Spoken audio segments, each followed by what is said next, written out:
ஓம் அகத்தீசாய நம. ஓம் அகத்தீசாய நம. ஓம் அகத்தீசாய நம.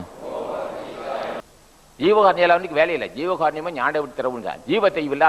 ஜீவகாரணியம் ஜீவத்தைவு இல்லாதவனுக்கு ஞானம் இல்லை. ஜீவத்தை உள்ளவனுக்கு ஜாதி வெறி இருக்க முடியுமோ?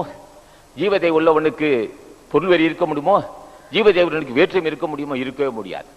அப்ப ஜீவகாரண்யம் அல்லது ஜீவதைவு பெறுவதற்கு ஒன்று பூஜை செய்ய வேண்டும். சரியா பூஜை செய்ய முடியவில்லை, ஒன்றும் அன்னதானம் செய்ய. அன்னதானம் எப்படி பொருளா நமக்கே பொருளாத வறுமை இருக்க முன் செய்த பாவத்தாலே எப்படி நமக்கு அன்னதானம் செய்ய? திருவடியை பூஜை செய்தால் செல்வம் தானே வரும்னா, ஞானிகளை பூஜை செய்ய செல்வம் பெருகும்.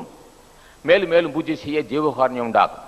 ஜீவகாரண்யமும் புண்ணியமும் இருந்தால் தான் முன்னேற முடியும். ஆக திருவடி ஞானம் சிவமாக்கு வைக்கும், திருவடி ஞானம் சிவலோகம் சேர்க்கும், திருவடி ஞானம் சிறைமலை மீட்கும், திருவடி ஞானமே தின் சித்தி. உறுதிமிக்க ஞானம், உறுதிமிக்க சித்தி, ஞான சித்தினா சித்தி எதுன்னு கேட்டான். இப்போ நம்ம சாப்பிட்றோம்ல உணவு நல்லபடி சுவைய உணவை சாப்பிட்றதுக்கு அமையவில்லை, அதுவே சித்தி. சாப்பிட்ட உணவு நல்ல ஜீரணமாகவும் சித்தி. இந்த சித்தி இது உடல் வளர்ப்பு சித்தி. இந்த சித்திகள் எல்லாம் உடலை வளர்க்கும் சித்திகள். ஆனால் உயிரை காப்பாற்றக்கூடிய சித்தி எதுன்னா அதுதான் சிறைமலை மீட்கும். அப்போ திருவடியை பூஜை செய்து அது மாதிரி சிறைமலை நீங்கி உறுதிமிக்க ஞானத்தை பெறலாம். நம் அகத்திய சன்மார்க்க சங்கம் தெளிந்த அறிவுள்ள தெளிந்த பாதை காட்டக்கூடியது. வேற எங்கேயும் இப்படியெல்லாம் எப்படியாவது இதெல்லாம் ஒரு இறங்கி பேசிகிட்டு இருக்க மாட்டாங்க. என்ன காரணம்? அவர்களுக்கு புரியாது, அதை பற்றி நம்ம சிந்திக்க நேரம். ஆகவே நாங்கள் தினம் பூஜை செய்கிறோம். இப்போ திருமலை தேவரையும் அகத்தீஸ்வரையும் நந்தீஸ்வரையும் போகமகாரிசையும் கரூர்மணியரையும் மாணிக்கவாசனையும் தாய்மான சாமிகளையும் அருணகிநாதனையும் திருஞான பூஜை செய்கிறோம். பூஜை செய்தான் செல்வம் பெருகியது, ஏழை எளிய மக்கள் பசியறார்கள். மேலும் மேலும் நல்ல சிந்தனை வந்தது. நல்ல சிந்தனை வருவதற்கும் திருவடி துணை வேண்டும். செல்வம் பெருகவும் திருவடி துணை வேண்டும்.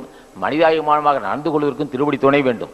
அது ஜீவகாரண்யம். அதான் சொல்ற ராமலிங்க சாமிகள் ஒரு பல உயிர்களை துன்பப்பட்டாலே என்னால் பார்த்து கொள்ள முடியலனா எவ்வளவு இப்படி அந்த மனம் வந்து முதுபெரும் ஞானி மாணிக்கவாசனை பூஜை செய்தேன், அவரை பூஜை ஆசான் ஞான பண்டிதனை பூஜை செய்தேன், அது போன்ற ஒரு நல்ல பண்பு வந்துனா இதெல்லாம் அப்போ மாணிக்கவாசன் சொல்லுவார். அப்போ கனினால் ஐயோ பிற உயிர் பதைக்க கண்ட காலத்திலும் பதைத்தனர். அவ்வளவு கருணை. என்ன காரணம்? கருணை பெறுவதற்கு ஒரே ஒரு உபாயம், அந்த தலைவனுடைய ஆசி இருந்தால்தான் கருணை பிறக்க முடியும். ஆகவே நாம் எல்லாம் ஜென்மத்தை கடத்த வேண்டும் என்றால் பெரியோர்களை பூஜை செய்ய வேண்டும்.